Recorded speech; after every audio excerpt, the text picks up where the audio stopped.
breaking news updates.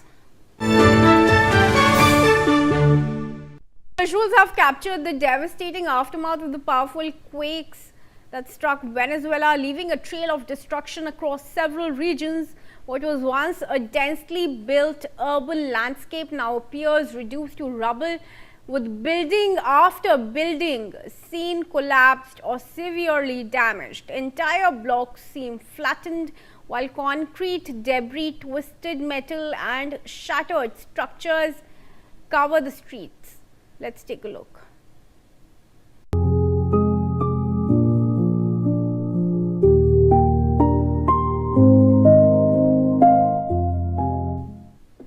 Okay, Arzu is now with us to take us through the damage that has been caused there. Arzu, give us more updates.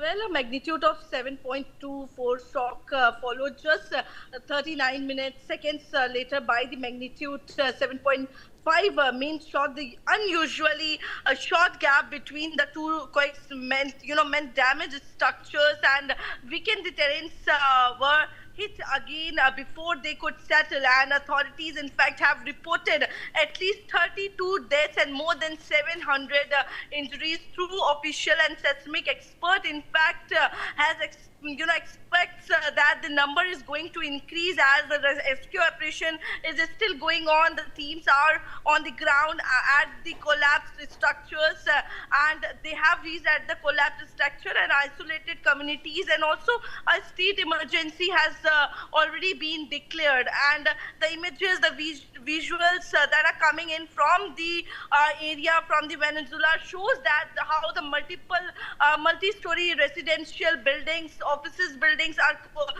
partially or completely collapsed.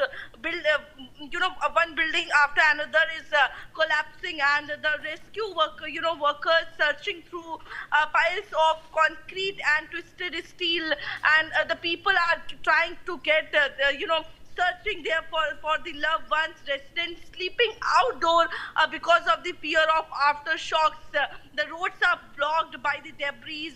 The visuals of the damaged infrastructure can clearly be seen, and in fact now there are several injured people are now being treated at the hospitals. The hospitals are treating the victims in the area, those who got injured due to this. So definitely also what the concerning is that the landslides that are also happening right now, aftermath of the shocks that has happened, and the reported the hillside collapse footage is also coming in, which shows the disaster extending beyond the urban damage. Yes. Right, Arzu, stay on with us now. Viewers, we're getting in some more visual updates.